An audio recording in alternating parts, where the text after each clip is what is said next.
Assalamualaikum warahmatullahi wabarakatuh. Kembali lagi bersama saya Lestari. Di video kali ini saya akan menjelaskan tentang elemen pada e-business. Yang pertama adalah customer. Pelanggan harus puas dan percaya sama layanan yang dikasih. Nah, kepercayaan ini datang dari rasa aman dan nyaman saat berinteraksi. Nah, kalau pelanggan puas, mereka akan balik lagi dan ini akan membuat bisnis menjadi untung.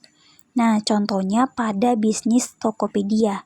Mengenai keamanan Tokopedia, dia menerapkan sistem rekber rekening bersama. Nah, uang pembeli ditahan dulu dan baru diteruskan ke penjual kalau barangnya sudah sampai. Dan pembeli yang konfirmasi. Dan ini akan membuat pembeli nyaman dan uangnya aman.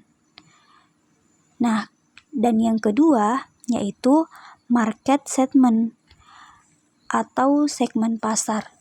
Di sini, bagaimana bisnis merespon persaingan dan menentukan siapa target pembeli utamanya. Dengan menentukan segmen pasar, strategi bisnis bisa lebih fokus dan tepat sasaran. Contohnya, pada Tokopedia, Tokopedia menargetkan market yang sangat luas dan penjual rumahan atau UMKM, sampai brand besar resmi mereka juga melayani pembeli di seluruh Indonesia, bukan hanya di kota besar. Dan strategi responnya untuk bersaing, Tokopedia itu membuat program seperti Waktu Indonesia Belanja, WIB, atau Tokopedia itu salam untuk produk halal, untuk menarik segmen pasar secara spesifik. Nah, dan yang ketiga, kompetitif. Strategi atau strategi bersaing ini adalah cara bisnis berjuang untuk bisa bersaing sehat dan unggul dari kompetitor sejenisnya. Ini bisa lewat harga layanan, inovasi, atau kecepatan. Contohnya pada Tokopedia, inovasi layanannya Tokopedia itu sering kasih inovasi fitur yang beda dari yang lain. Misalnya Tokopedia Buy Me, rekomendasi influencer atau digital produk dalam kurung beli pulsa, voucher game, dan bayar tagihannya itu di satu aplikasi. Nah, dan yang keempat, business strategi atau strategi bisnis. Ini adalah rencana besar agar bisnis sukses termasuk pemanfaatan teknologi internet dan media digital untuk menjalankan semua operasional bisnis.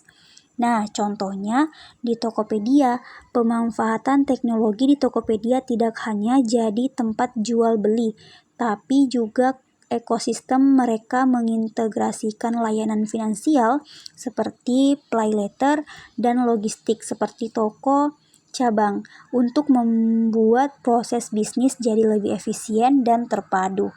Nah, dan yang kelima, value chain atau rantai nilai.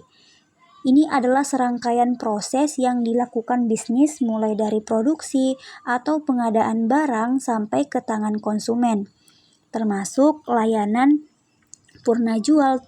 Tujuannya membuat prosesnya mulus dan bernilai tambah.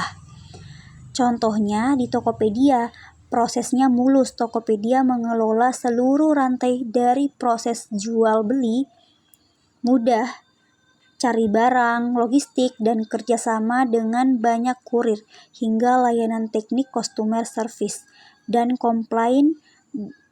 Dan kemudian nilai tambahnya mereka mempermudah penjual dengan adanya dashboard analisis, data laporan penjualan, sehingga penjual bisa mengatur suplai barang mereka dengan lebih baik.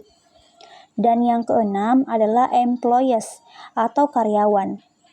Bisa juga dibilang tenaga kerja, yaitu peningkatan kemampuan orang-orang yang bekerja di perusahaan, yaitu karyawan melalui pelatihan agar kualitas layanan dan inovasi bisnis bisa terus meningkat. Nah, contohnya pada Tokopedia, pengembangan SDM sebagai perusahaan teknologi besar, Tokopedia sangat fokus pada rekrutmen talenta terbaik, engineer data scientist, dan memberikan pelatihan latihan keberlanjutan agar mereka bisa terus mengembangkan fitur-fitur baru dan menjaga keamanan platform. Dan yang ketujuh, business unit atau struktur bisnis, yaitu struktur organisasi perusahaan yang mengatur akses informasi dan proses berbagi informasi secara hierarki. Ini penting agar setiap divisi tahu tugasnya dan data bisa dikelola dengan aman dan teratur. Contohnya pada Tokopedia, divisinya itu memiliki banyak divisi yang terpisah tapi terintegrasi, misalnya divisi logistik, divisi produk, digital, divisi vintage, dan divisi security. Struktur ini memastikan informasi sensitif, misalnya data pembayaran, hanya diakses oleh divisi yang berhak, sehingga keamanan terjaga.